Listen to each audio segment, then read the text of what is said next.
Um ponto importante na avaliação é a investigação da articulação sacroiliaca. Nesse sentido, a dor do paciente pode ser originado deste segmento, pode ser originado da articulação sacroiliaca. É o que a gente chama de dor sacroiliaca, quando a articulação sacroiliaca é a fonte da dor.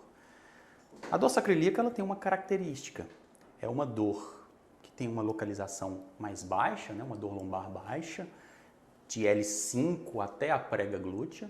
Tá? A dor ela pode piorar com o aumento da carga na articulação sacroiliaca, então quando o paciente fica muito tempo sentado, muito tempo em pé caminhando, um aumento da carga na articulação sacroiliaca. Nas mulheres pode ter aí uma relação com a gestação e o pós-parto, porque pode haver uma instabilidade na região sacroiliaca.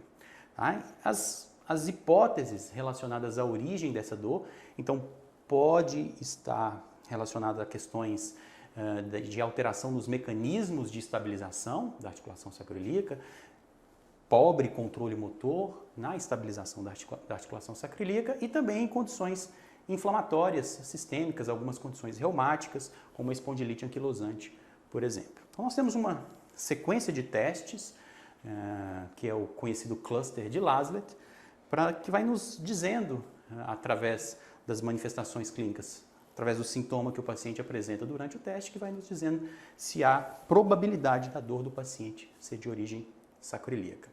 Bom, então vamos aqui para o cluster de Laslett, na hipótese de dor de origem sacroiliaca. Então, paciente em decúbito dorsal, o primeiro teste é o teste de distração.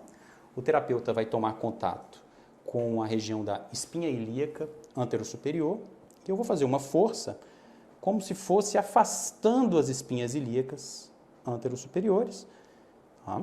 Faço algumas oscilações, 5, 6 oscilações, e verifico se reproduz os sintomas do paciente lá na região lombar baixa, na região sacroiliaca. Esse mesmo teste pode ser também com as mãos cruzadas, a força. Então é nesse sentido, como se fosse afastando as espinhas ilíacas anterosuperiores para gerar uma compressão lá na sacroiliaca. É um cluster de testes, é uma sequência. O próximo é o thrust da coxa. Tá? Você pode fazer esse teste bilateral. Então, como é que é o thrust da coxa? Eu vou fazer aqui uma flexão de quadril e de joelho, não precisa de me ajudar, tá?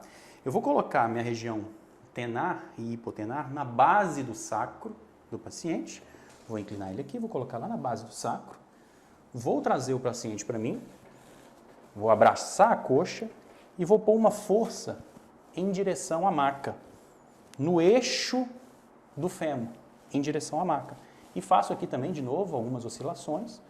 Essa força vai gerar, essa força imposta ao fêmur vai gerar o quê? Uma força de cisalhamento lá na articulação sacroiliaca, e se reproduzir os sintomas, também o teste é considerado como positivo. O próximo teste, vou fazer do outro lado, é o teste de Geislin. Nesse teste, o paciente pode ficar com a perna um pouco para fora da maca. E o que nós vamos fazer? Uma dupla força. Essa perna que está para fora da maca nós vamos forçar no sentido da extensão do quadril, e a outra perna nós vamos forçar no sentido da flexão de quadril. Flexão de uma perna, flexão de um quadril, extensão do quadril oposto. E aqui nós vamos novamente gerar uma força de cisalhamento lá na sacroiliaca. O teste é considerado positivo se reproduzir os sintomas do paciente. Esse teste, o Laslett descreve como sendo necessário fazer dos dois lados. O próximo teste é o teste de compressão. O paciente vai ficar deitado em decúbito lateral, mantendo o quadril fletido a aproximadamente 45 graus e os joelhos fletidos a aproximadamente 90 graus. Então a gente vem aqui na região da asa ilíaca e faço uma pressão contra a maca. Posso deixar o meu corpo cair, pode ser com os cotovelos estendidos, e faço uma pressão contra a maca, gerando também o estresse na articulação sacroiliaca. O teste é considerado positivo quando reproduz os sintomas do paciente. O último teste é o thrust sacral, ou thrust do sacro, com o paciente em decúbito ventral, vira de barriga para baixo.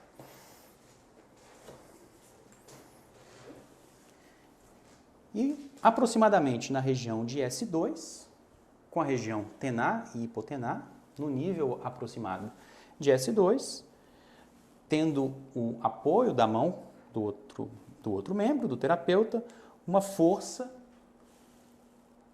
em direção à maca, uma força oscilatória, faça ali 5, 6 oscilações. Aqui você vai de novo gerar uma força de cisalhamento na sacroiliaca e o teste é considerado positivo quando reproduz os sintomas do paciente. Pessoal, como que é a interpretação do cluster de Laslett para uma hipótese de dor sacroiliaca? Então, para ficar claro, o cluster é um conjunto de testes. Quando a maioria dá positivo, aumenta a probabilidade de ter a condição testada. Então é o seguinte, se 3 ou mais desses testes forem positivos, então aumenta a probabilidade, aumenta a especificidade, aumenta a probabilidade da dor ser de origem sacroiliaca. Como nós podemos ver, como vocês podem observar no slide neste estudo conduzido pelo próprio Laslett. E aqui eu vou mostrar para vocês um esqueminha de como que a gente pode excluir a possibilidade de dor sacroiliaca ou até mesmo aumentar essa probabilidade do paciente apresentar dor sacroiliaca. Então, é um esquema, como vocês podem visualizar no slide, que vai ajudar muito na prática clínica. Então, por exemplo, se o paciente ele tem uma dor com uma localização predominante entre L5 e a prega glútea, vocês vão verificar, se o paciente não tiver uma dor predominante entre L5 e a prega glútea, é improvável que a dor seja de origem sacroiliaca. Se sim, aí vocês têm que observar se a dor tem características neurogênicas, com um LASEG ou um SLAMP positivo. Se a dor tiver características neurogênicas, com LASEG ou SLAMP positivo, é improvável que a dor seja de origem sacroiliaca. Se não tiver características neurogênicas, nós vamos observar se há uma centralização ou uma melhora da dor durante a avaliação da preferência direcional, que ainda nós vamos ver nesse curso. Se ocorrer o fenômeno da centralização, se tiver uma melhora dos sintomas como consequência de algum movimento da coluna, alguma posição mantida, alguma estratégia de carga, é bem provável que a fonte da dor seja a coluna lombar e não a articulação sacroiliaca. Agora, se a dor não centralizar, não tiver o fenômeno de centralização, não tiver uma preferência de direção, a gente volta para os testes do cluster de Laslett e vamos verificar se tem 3 ou mais testes positivos. Se não tiver pelo menos 3 testes positivos, improvável que a dor seja sacroiliaca. Agora, com todas essas informações e mais, no mínimo 3 testes positivos, provavelmente aumenta muito a chance da dor do paciente ser de origem sacroiliaca.